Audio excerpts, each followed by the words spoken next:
दोस्तों आज हम उस सिकंदर की विदाई की बात करेंगे जिसने टी20 को बदल के रख दिया। वो और कोई नहीं, सूर्य कुमार यादव है।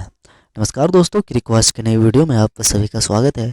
यदि आप हमारे चैनल पर नए हैं तो वीडियो को लाइक करें और चैनल को सब्सक्राइब जरूर करें। दोस्तों, सूर्य कुमार यादव के कप्तान के रूप में भारतीय टी20 टीम को नई ऊंचाइयों पर पहुंचाया। अब श्रेयस अय्यर को उनकी विजयी और बेखौफ विरासत को संभालना होगा। दोस्तों, क्रिकेट के रंगमंच पे कुछ किरदार ऐसे होते हैं जो सिर्फ रिकॉर्ड की किताबें में दर्ज नहीं होते, बल्कि खेल के व्याकरण को ही बदल देते हैं। सूर्य कुमार यादव उर्फ एसके एक ऐसा ही चक्रवात थे। जिस तरह हर चमकीले दिन के बाद एक गरिमामयी शाम आती है, उसी तरह भारतीय टी20 क्रिकेट के आकाश में इस सूर्य का अस्त हो गया। श्रेयस अय्यर अब नए कप्तान के रूप में कमान संभालेंगे, लेकिन सूर्या ने जहां टीम को छोड़ा है वह शिखर इतना ऊंचा है कि वहां से केवल अनंत आसमान दिखाई देता है। दोस्तों, ज़्यादातर कप्तानों की विदाई आंसुओं, हार के मलबे और टूटे हुए सपनों के बीच होती है, लेकिन सूर्या का जाना अलग है। वह उस वक्त हटाए गए जब टीम इंडिया टी20 क्रिकेट में एवरेस्ट पर खड़ी है। वह एक सच्चे सेवक की तरह आए। उन्होंने खेला, दुनिया को अपनी मुट्ठी में किया, वर्ल्ड कप जिताया और मुस्कुराते हुए विदा हो गए। दोस्तों, सूर्या का करियर की पटकथा किसी मुकम्मल सिनेमा जैसी है। जिस अहमदाबाद के नरेंद्र मोदी क्रिकेट स्टेडियम में कभी उनके टी20 इंटरनेशनल करियर का आगाज हुआ था, नियति ने विदाई के लिए भी उसी मैदान को चुना था। हाथ में चमचमाती हुई टी20 वर्ल्ड कप की ट्रॉफी थी, जिसे चूमते हुए अहमदाबाद की पिच की मुट्ठी को अपने माथे से लगाते हुए सूर्या की तस्वीरें सुनहरे अतीत का हिस्सा बन गया। दोस्तों, back to back world cup title defend करने का जो ख्वाब भारतीय फैंस ने किसी समय देखा था, उसे सूर्या ने अपनी कप्तानी में हकीकत कर दिखाया।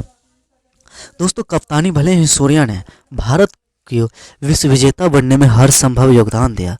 2024 के टी20 वर्ल्ड कप फाइनल में लॉग ऑन सीमा पर डेविड मिलर का वो असंभव सा कैच सिर्फ एक कैच नहीं था, वह फाइनल मुकाबला का अहम टर्निंग पॉइंट था।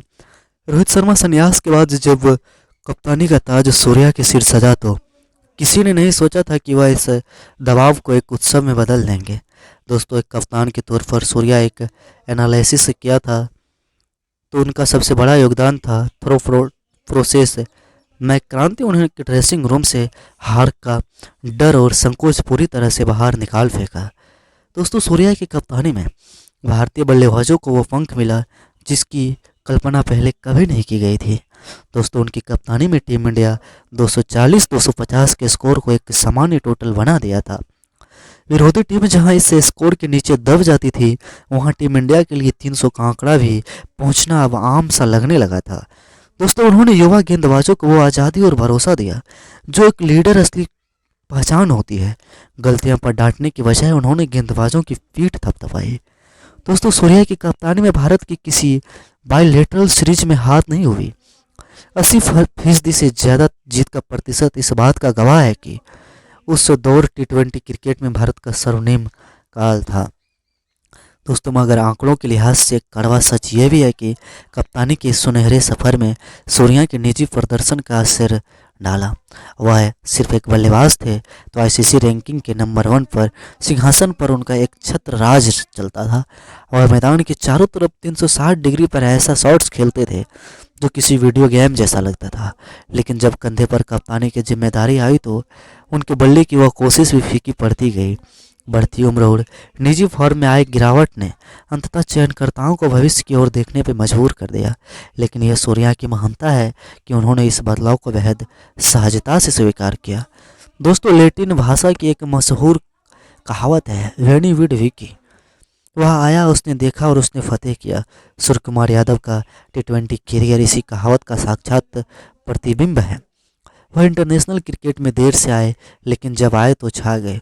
उन्होंने पारंपरिक क्रिकेट को रूढ़िवादी ढर्रे को तोड़ा और यह दिखाया कि बैटिंग केवल कलाइयों का खेल नहीं है, बल्कि रचनात्मक की उड़ान है।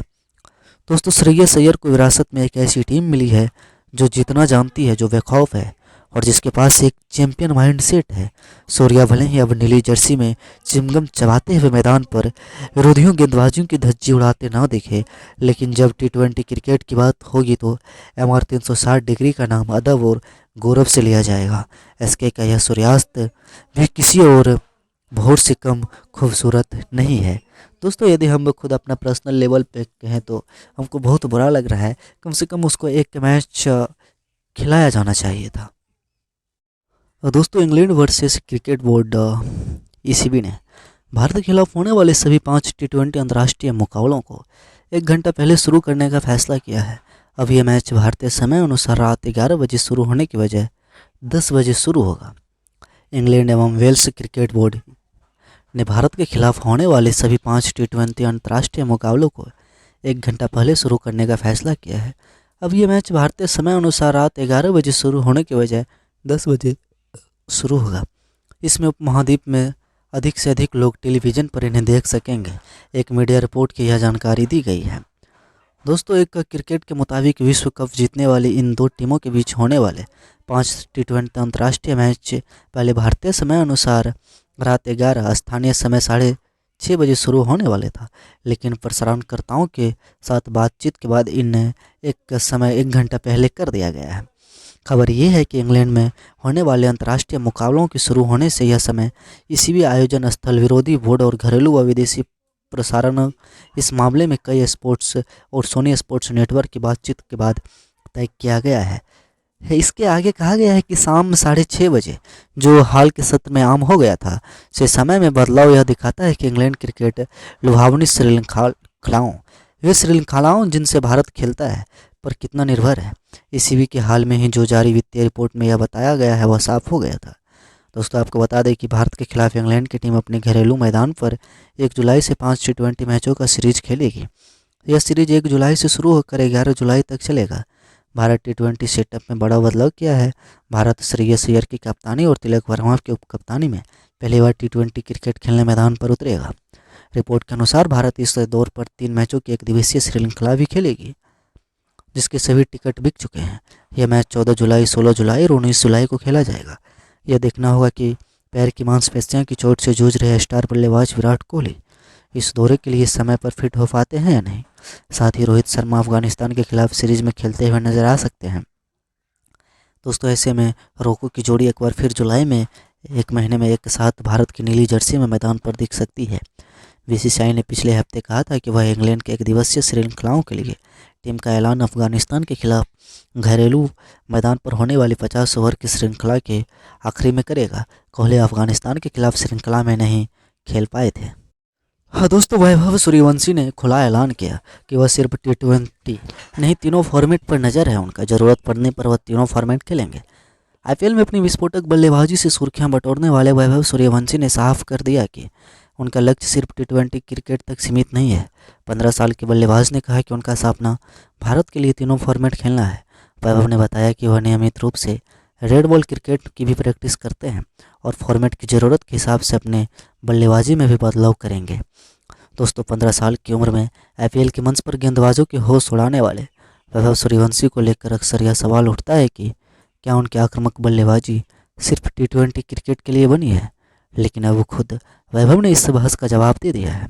युवा बल्लेबाज ने साफ कहा है कि उनका सपना सिर्फ एक फॉर्मेट तक सीमित नहीं है, बल्कि वह क्रिकेट के तीनों फॉर्मेट में भारत का प्रतिनिधित्व करते हुए नजर आएंगे। IPL में अपने बेखौफ अंदाज और विस्फोटक स्ट्रोक्स से पहचान बनाने वाले वैभव का मानना है कि हर फॉर्मेट की अपनी मांग होती है और एक बल्लेबाज को उसी के हिसाब से खुद को ढालना पड़ता है। यही वजह है कि वह रेड बॉल क्रिकेट को उतनी ही गंभीरता से लेते हैं जितना ही टी20 को। दोस्तों, जब वैभव से पूछा गया कि क्या उनका भविष्य में रेड बॉल क्रिकेट भी खेलना चाहता है, तो उनका जवाब बिल्कुल स्पष्ट था। उन्होंने कहा कि मेरा सपना तो तीनों फॉर्मेट खेलने का है। उन्होंने आगे बताया कि लाल गेंद से उनकी तैयारी लगातार जारी रहती है और वह केवल सीमित ओवरों में क्रिकेट पर निर्भर रहते हैं। दोस्तों, उन्होंने आगे बताया कि लाल गेंद से उनकी तैयारी लगातार जारी रहती है, वह केवल सीमित ओवरों की क्रिकेट पर निर्भर नहीं है। वैभव ने कहा कि मैं रेड बॉल में काफ़ी प्रैक्टिस कर चुका हूं और आज भी करता हूं। अपने टेस्ट के लिए खेलता हूं, इसलिए मुझे रेड बॉल क्रिकेट खेलना बहुत पसंद है। दोस्तों, आपको बता दें कि वैभव की बल्लेबाजी का सबसे बड़ा आकर्षक उनका आक्रामक रवैया है। वह पहले ही गेंद से गेंदबाजी पर दबाव बनाना कोशिश करता है। हालांकि उनका कहना है कि ये शैली फॉर्मेट की ज़रूरत के मुताबिक है। उन्होंने कहा, मैं इसलिए इस तरीके से बल्लेबाजी करता हूँ क्योंकि इस फॉर्मेट में यही नीड है। रेड बॉल में जो नीड होगा मैं उस तरह से अपनी बल्लेबाजी को बदल दूंगा। यही वैभव का मानना है कि क्रिकेटर में सफलता का राज सिर्फ आक्रामकता नहीं बल्कि परिस्थिति और फॉर्मेट के अनुसार खुद को ढालने में है। दोस्तों, आईपीएल में धमाकेदार प्रदर्शन के बाद कई विशेषज्ञों ने सवाल उठाया कि क्या वैभव टेस्ट क्रिकेट की कसौटी पर भी खड़े उतर पाएंगे, लेकिन उनका ताज़ा बयान से साफ है कि वह इस चुनौती से पीछे हटने वाला नहीं है। रेड बॉल क्रिकेट में तकनीक, धैर्य और लंबे समय तक एकाग्रता की ज़रूरत होती है। वैभव का दावा है कि वह इस फॉर्मेट के लिए भी लगातार अभ्यास कर रहा है और ज़रूरत पड़ने पर अपने खेल में बदलाव करने को उतरेंगे।